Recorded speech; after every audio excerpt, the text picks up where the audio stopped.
उत्तराखंड में जन जन की सरकार जन जन के द्वार अभियान की शुरुआत होने जा रही है। 45 दिनों तक ये अभियान चलने वाला है।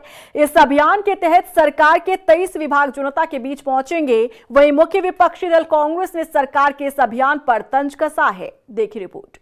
उत्तराखंड के मुख्यमंत्री पुष्कर सिंह धामी के निर्देश पर प्रदेश में 17 दिसंबर से 45 दिनों तक जन जन की सरकार जन जन के द्वार अभियान चलाया जाएगा। इस अभियान के दौरान विभिन्न न्याय पंचायतों और ग्राम पंचायतों में कैंप लगाकर आम आदमी से जुड़ी योजनाओं का लाभ जन सामान्य तक उपलब्ध करवाने का लक्ष्य रखा गया है। वहीं इस अभियान में राजस्व, ग्राम विकास, पंचायती राज, कृषि, समाज कल्याण सहित 23 विभाग शामिल रहेंगे। इसे लेकर संबंधित विभागों को स्पष्ट दिशा निर्देश जारी किए गए हैं। 17 दिसंबर से कल से पूरे राज्य के अंदर प्रत्येक न्याय पंचायत में सरकार पहुंचे। सरकार के जो हमारे प्रशासन के प्रतिनिधि हैं वो सब पहुंचे। जिलाधिकारी उन कैंपों में स्वयं जाकर प्रतिभाग करें और जनता को अपने कामों के लिए कहीं चक्कर न काटने पड़े, परेशान न होना पड़े, अनावश्यक उनको खर्चा न करना पड़े।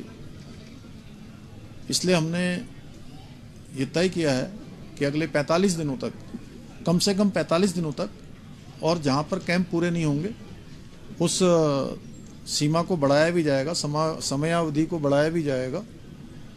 उन सभी न्याय पंचायतों में कैंप लगाए जाएंगे, शिविर लगाए जाएंगे, जिसमें 28 के 28 विभागों के सभी अधिकारी उपस्थित रहेंगे।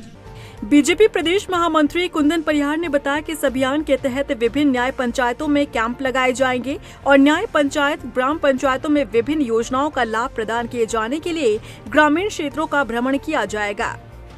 देखिए, ये जनता की सरकार है और जो जन जन की सरकार जनता के द्वार जो सरकार के द्वारा एक कार्यक्रम आयोजित किया गया है, ये 45 दिन का एक कार्यक्रम चलने वाला है। इसमें जो छोटी छोटी समस्या गांव की हैं, क्योंकि हर प्रत्येक न्याय पंचायत में एक बहुउद्देशीय शिविर लगने वाला है, ऐसे ही उनकी जो छोटी छोटी समस्याओं का निस्तारण वहीं पर हो जाए, इसके लिए सरकार जो है उनके बीच में जाने का एक प्रयास कर रही है। एक सरकार की बहुत महत्वाकांक्षी योजना है, किसी भी प्रकार के किसी व्यक्ति को तकलीफ न उठाना पड़े, इसके लिए सरकार स्वयं उनके द्वार जा रही है। ये सरकार का एक बेहतरीन और एक प्रशंसनीय कार्य है। वहीं दूसरी ओर मुख्य विपक्षी दल कांग्रेस का कहना है कि सरकार जन जन की सरकार अभियान नहीं चला रही, बल्कि जन जन तक प्रचार कर रही है। कांग्रेस के पूर्व विधायक मनोज रावत का कहना है कि पहले सरकार को ये बताना चाहिए कि सरकार की कितनी योजनाओं का लाभ आम जनता को मिल रहा है। देखिए, जन जन के सरकार कोई योजना नहीं की, ये जन जन तक प्रचार, जो विज्ञापनों पर इन्होंने 1000 करोड़ रुपया फूका है, ये तो ऑफिशियली है। अभी उन डिपार्टमेंट का आंकड़ा नहीं आया और वो जो आउटसोर्स एजेंसियां इन्होंने लगाई हैं जन जन तक के, मतलब जो प्रचार करने वाले लोग हैं उनके घर तक पैसा पहुंचाने की स्कीम, तो मैं इसको जन जन तक सरकार की योजनाएं कौन सी योजनाएं पहुंच रही हैं, आप जरा इनसे पूछिए जाकर के, इनके जो समाज कल्याण मंत्री हैं, कि कितने बच्चे अनुसूचित जाति, जनजाति और ओबीसी के बच्चों को स्कॉलरशिप मिलना चाहिए था, या जो बच्चे प्रोफेशनल इंस्टीट्यूट में उनको फीस का पैसा मिलना चाहिए था, कितना बजट उसके लिए रखा है, आपको पोल खुल जाएगी।